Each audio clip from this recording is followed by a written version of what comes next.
look at this brush. It's massive. It is so big. I had to share this brush because it's just so ginormous. I thought I knew it was going to be big. I just didn't realize how big. And you can make any joke out of that you want. So we're going to jump right into painting. We are doing greeting cards, not cards. We're doing a greeting card today, and we are going to be doing florals. So kind of killing two birds in one stone, because I've had people ask me to do a greeting card tutorial, and I've had people ask me to do florals, so I'm doing both at once. Though I don't think they really meant greeting card tutorial as in how to make a greeting card, because I bought these white cards already folded, so hopefully this is what they meant. But anyways, I've already started and you guys are like, what are you doing?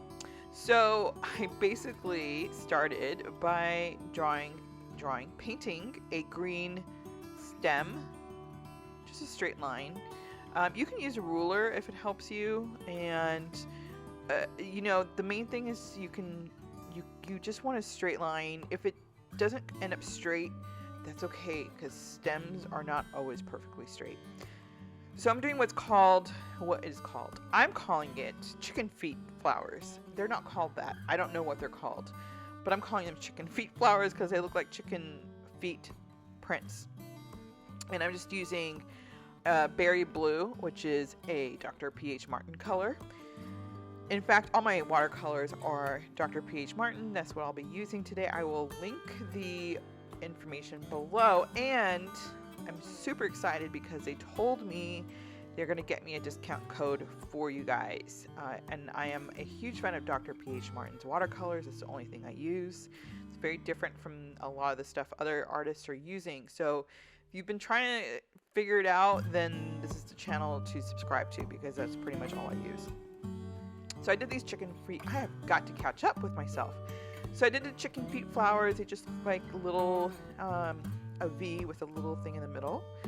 And I started with that, and then I did connected dots with the stems, and basically added a couple little extra stems in between, and that was your flowers. So I used the berry blue. This next one I am doing, I don't know if it's like a fern or if it's, I don't know what it is. We'll go with fern, a type of fern. And all you're doing, again, straight line. I used the green, but I added a touch of blue to it, so it has that kind of bluish hue to it. And each stem, I'm going to do a different shade of green. This one I added the blue to it, and I'm talking a little fast because I'm trying to catch up with myself. And this is, thank goodness for the pause button, right? So this is just basically a bunch of V's. And I mean, if you see ferns, my voice is cracking. If you see ferns, they're a little bit more, what's the word I'm looking for? Like a unison, like length. They kind of fan out. And this isn't really doing that, but you could, if you wanted, if you like that look better, then absolutely go for it. So I did start with the tips a little bit closer together and then fan it out. It's just basically V's, and I add a little bit of a fatty end to it. This is probably not meant for children. All the things I've been saying, fatty end, bulbous end. So this one is going to be a little bit more of a, I think I added a little bit of a yellowish brown to it to give it more of a yellowish brown look. Brilliant.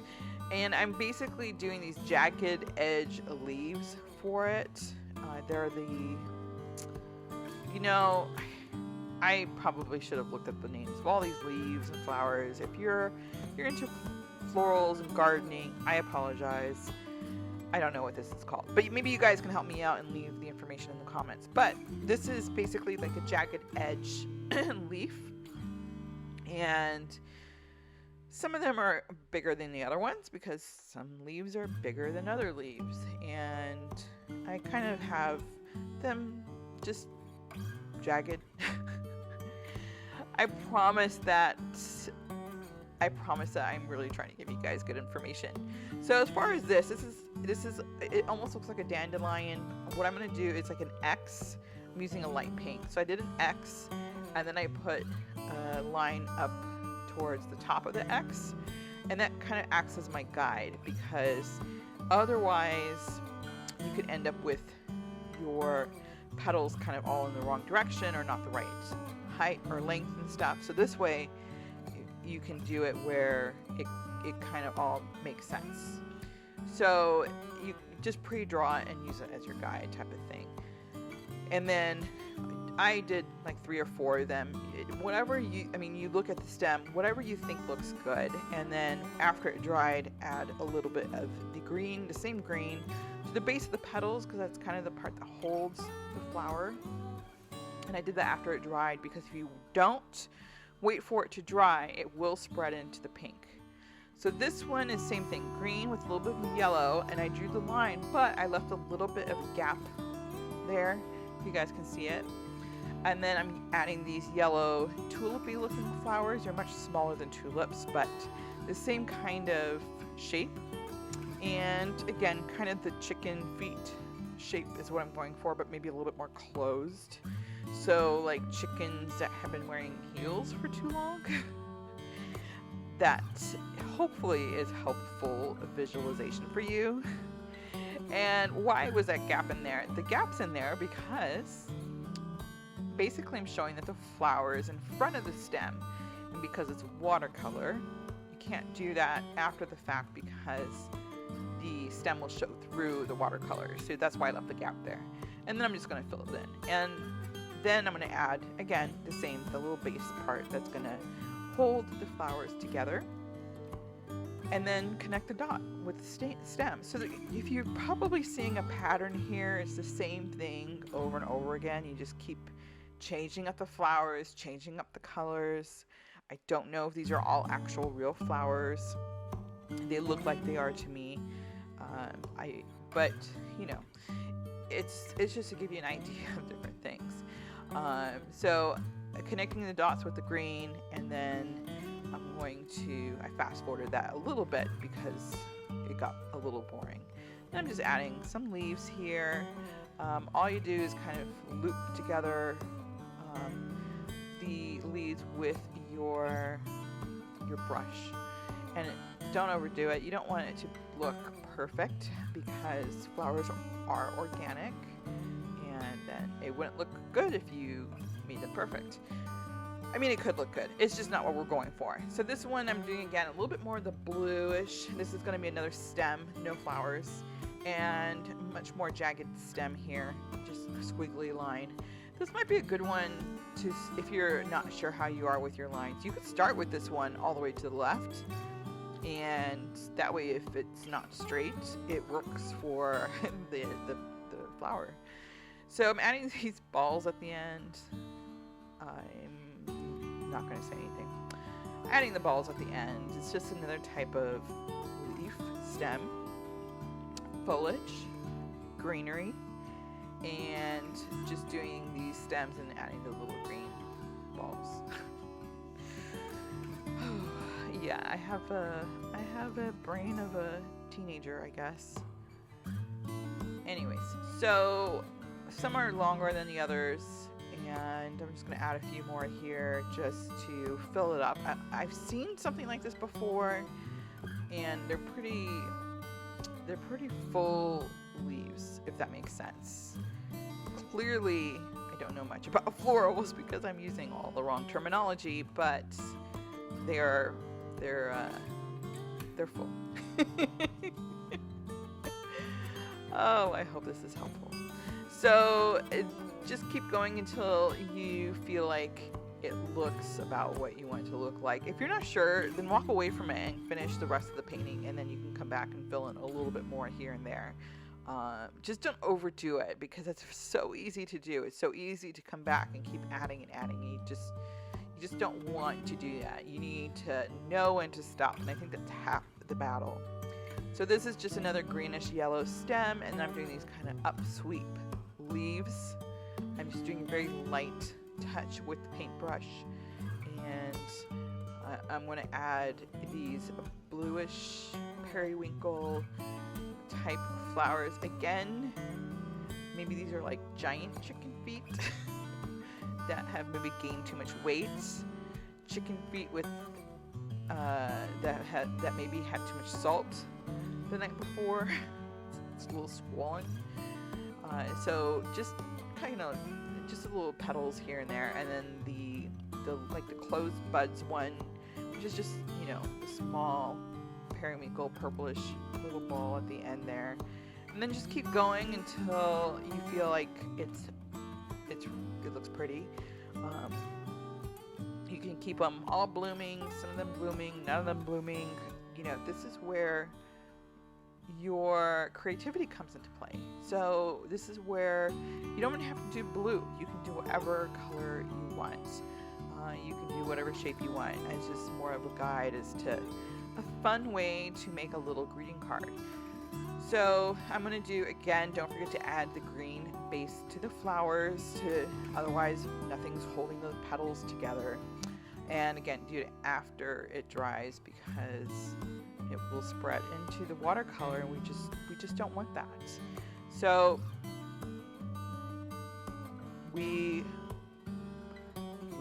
what am I saying? Find your words. Find your words. So I'm just going through and adding a little bit more green because it was a little too light here.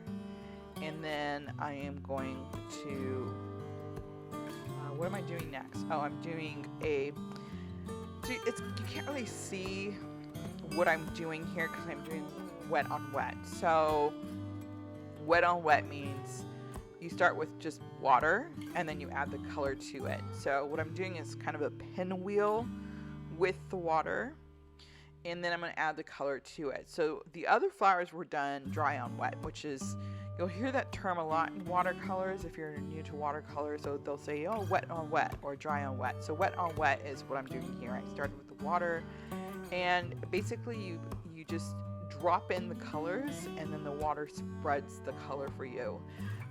And then I'm just kind of helping it along with my brush. It gives it a really nice organic look, and it's less defined than the other flowers, as you can tell. So you're gonna have light spots and dark spots, which is what I'm going for.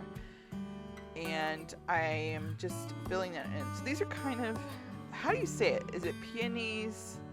Peonies? I've heard people say it both ways. So anyways, this is kind of what I was going, even a rose you can do like with the pinwheel style. And I'm doing a couple of closed ones here, closed buds. And then I'm gonna add the darker to the middle because it's kind of the darker is just because of the shading. It's closed together, if that makes sense. So it gives it a little bit of depth. If you're doing a photorealism flower, then obviously that would be a lot more detailed, but you still want to do that with the loose florals. And then just connect the dots again. Just connect the stems afterwards. And I think this is the trick, is a lot of people feel like I think we learned it from grade school, right? You draw the stems and you add the flowers. We're doing it in reverse here. And, we mix it up. Some of the florals here we started with the stems. Some of it we started with the florals. So it just depends on what you're going for. In this case, because the flowers were a little bit fatter and facing forward, I started with the flowers first. So look at some different flowers and see how you can do a loose watercolor with it. That's a good way to practice. And then that will give you a really good idea. So after this, you just basically keep going to fill the card up. And after this, we're going to, it's a fun trick because if you don't have, the handwriting is so in right now with the scripting and all this stuff that people are doing. It's gorgeous, but it's such a skill. So if you don't have that skill, if you do, great, just handwrite on there whatever you want. But if you don't have that kind of handwriting and you just want to write something out without it looking cheesy, and this is a good way to write something out and test it out first, because if you mess it up, then you didn't mess up your greeting card. Then I cut this out. So I just wrote it normally, obviously try to keep it legible. Then I cut this out, and then I'm going to glue it onto the card. And I don't know, for me, I think because it's cut out separately and then glued on, I think it looks good, even though it's in regular handwriting. And I'm just going to trim it up to make it look a little bit more even. And you could basically use anything to glue it on. I use super glue, and I put the super glue on really thick. And the reason why I did that is I wanted the happy birthday part to kind of stand up away from the greeting card. I think it's just a cool effect. And if I had it, I probably would have used craft paper instead of black, but I just grabbed what I had at home. I didn't have any craft paper, you know, like that brown. You can get creative. And that's pretty much it. So I just bought these greeting cards on Amazon, and you can get pretty creative with them. I'll do a few more if you guys want. Let me know if you have any ideas that you want me to show you how to do, or if you want me to just throw another greeting card tutorial up there. I'd be happy to do it. And if you think that this brought value to you and you want others to share in the experience, then do me a favor and like the video. I would greatly appreciate it.